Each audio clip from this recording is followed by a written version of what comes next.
probably going to be a power two. It's probably going to be a power two. Unfortunately, we're seeing some limitations with that. I'm going to go through that, what that actually would look like a power two playoff in the last couple of years, because I think it actually would be a bad TV product. What is up, everybody? It is Jake with Master Football back at it again. Happy Wednesday. Thank you so much for being here. If you want to be up to date on everything college football, pro football, Madden, EA college football, NFL draft, anything related to American football, hit that red subscribe button. You will not be disappointed. Also hit the like button too. Okay, like, share, comment, subscribe, do all that stuff. I really appreciate it. Without further ado, let's get into the video. Okay, I'm just about tired of having this conversation here because I think I see where the conversation is headed. The conversation is headed for Power 2 breakaway, Power 2 breakaway. Why the hell would we not include the rest of Power 2 getting so strong? Oh my God. I'm here. This will probably be the last one to make for a while just because the content just makes me it's so boring to talk about this. However, it's interesting to look at it from this perspective. What I mean by that is the Power 2 breakaway. Not only do I think it's not going to happen, I think that it would be bad for television.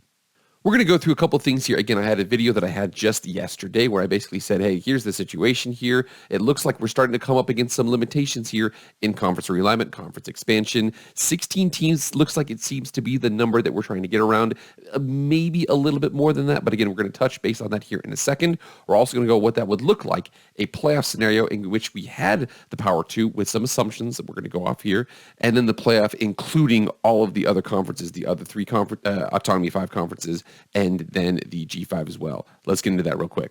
So the first thing here was just the other day, the SEC is unlikely to move on a 9-game conference schedule in 2024 per Ross Dellinger. And again, my response to this was, if true, conferences will not expand more than 16 teams. Maybe a little bit. I'll hedge that here a second.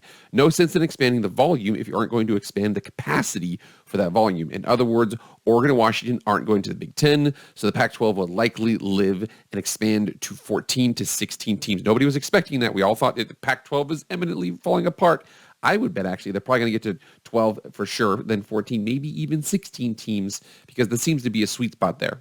And then again, we come over to this tweet too. This tweet was just from yesterday, and it said here that Greg Sankey on expanding beyond 16 schools. He says, it's not been at the forefront at all and isn't an active thought process for the SEC. We are highly attentive on what's going on around the country.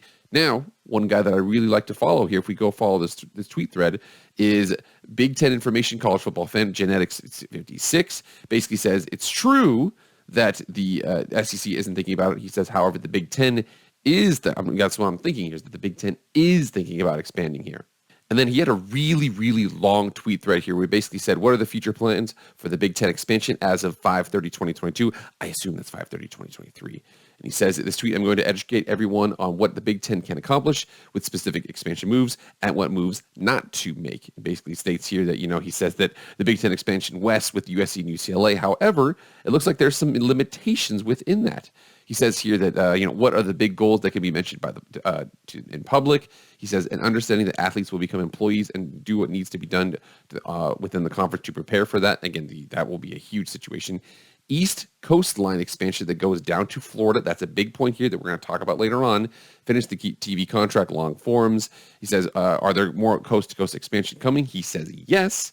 He says, how many teams? That will remain confidential. And yes, I know the targeted goal for the number of schools as of now. Now, with that, he goes through a couple of these schools here. It says, let's go over the data in terms of what the national rank for these schools are. Average viewers per week, 352K for Arizona State. You come down here and we check out Arizona was 625K. We see Washington State was 1.15 million. Hey, Washington State represent their thing. Washington was 2.21 million. Oregon was 12th nationally. So we see these options here. He says the only options for possible expansion for the Big Ten west of Dallas, Texas, or west of Nebraska are Oregon and Washington, and neither would be great rating adds either. The only reason either of those schools would be added is to have complete control of the entire western part of the United States. Since California and Stanford are no longer part of any conversations for the Big Ten expansion targets, it leaves those tools, Oregon and Washington, or nobody. Oregon and Washington barely garners, again, hey, spelling stuff here, barely garners 4 million viewers for a conference title game, while the Big Ten and SEC can rake in 3 to 4 times that for most title games. Now, but remember here, you need to compare Oregon to Washington compared to Indiana, Rutgers, Purdue, Illinois.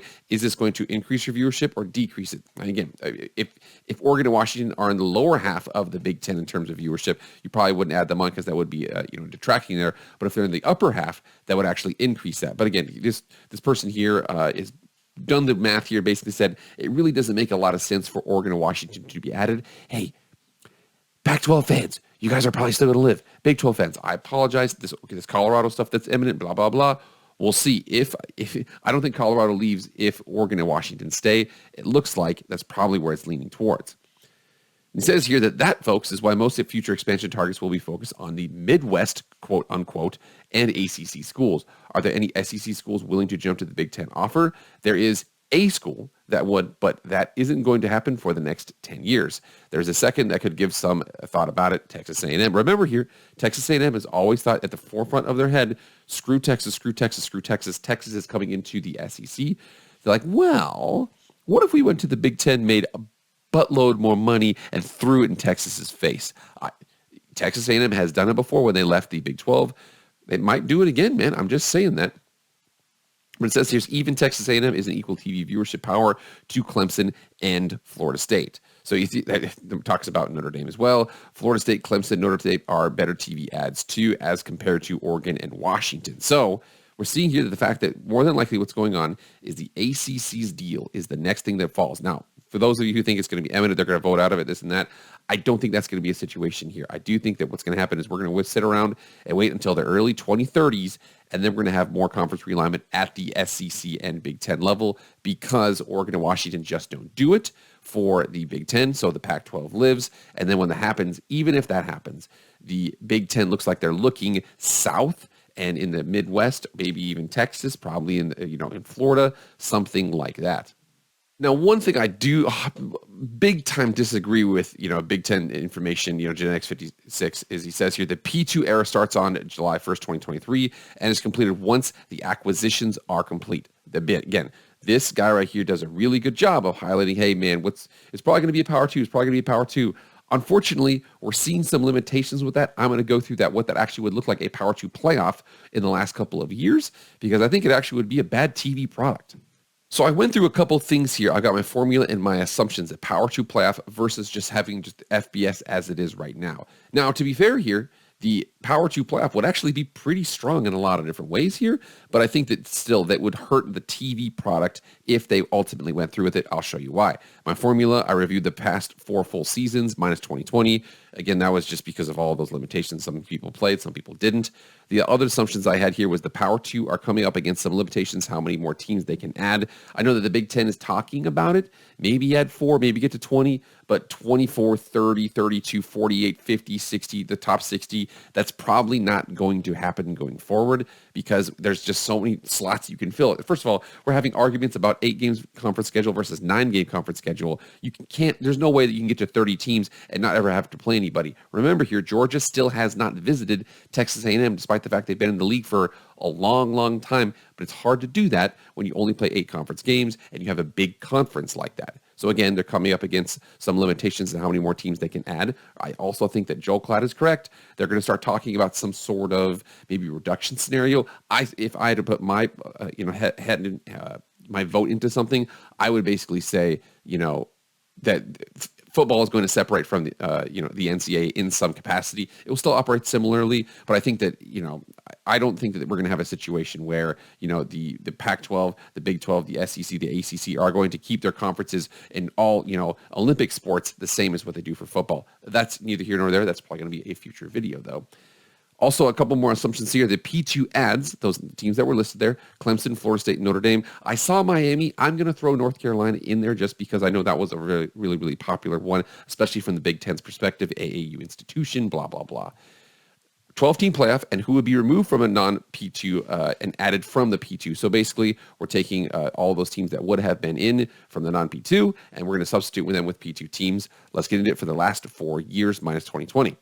So it's starting off 2018 and 2019 would actually be pretty reasonable playoffs. You wouldn't notice much of a difference. You would exclude at number 8 UCF from the top 12 and number 9 Washington from the top 12, and you would substitute in number 14 Kentucky and number 15 Texas. This is the rankings at the end of week 15 after conference championship week. Where's everybody ranked? 8 UCF, 9 Washington out, number 14 Kentucky, number 15 Texas in. We come over here to the other side, 2019, excluded in the P2 only would be number 6 Oregon, number 7 Baylor, and number 11 Utah. That would be substituted in. This would actually be a pretty reasonable substitution in here. Number 12, 13, 14, Auburn, Alabama, and then Michigan. However, the last 2 years have really kind of ruined the situation for a non or a P2 only playoff because the product would have been bad. So in 2021, it would have been really, really bad. So again, excluded in the P2 only would be number 4 Cincinnati, number 7 Baylor, number 9 Oklahoma State, number 11 Utah, and number 12 Pitt. Almost half the teams would not be in there. We substitute in number 15 Iowa, number 16 Oklahoma, number 19 Clemson, number 21 Arkansas, and number 22 Kentucky. That was a real bad look for them there. So that would have been a significantly worse product on the on TV as opposed to if you included the ACC, Big 12, and then the Pac-12. And then 2022, number 3 TCU would be excluded, number 8 Utah, number 9 Kansas State, and number 12 Washington. Remember, they're not being invited in. It sounds like that's not going to be a situation there. And then the substitutions would be number 13 Florida State, number 17 LSU, number 18 UCLA, and number 19 South Carolina. If the Power 2 breaks away and they have their own playoff, it's not going to be nearly as good as people expect. Now, I still think that 60 to 70% of the teams every single year would be from the new Power 2, including North Carolina, Clemson, Florida State, and Notre Dame. However, dude, there's still plenty of value in the ACC. There's still plenty of value in the Pac-12, and there's still plenty of value in the Big 12, and even the G5 schools collectively. One team typically is going to be ranked in the top 20s around there. So if they want to separate, they can, fine, but the product would be worse. They need to include them. College football is better with the FBS as it is right now than just a P2 breakaway. All right, guys, get in the comments right now. Let me know what you think of this whole situation. I'm so tired of this thing. I want to talk about other things because we're not close to football, but we're starting to get kind of closer and closer. I do know that, May, June, and July is kind of conference realignment time, and then we get to August, and it's time for getting ready for some football. So I'll do my best to try and, space some things I'll talk about here and there. But again, just wanted to go over that. Remember, please like, share, comment, subscribe, do all that stuff. I appreciate it. I'll see you guys later. I am out.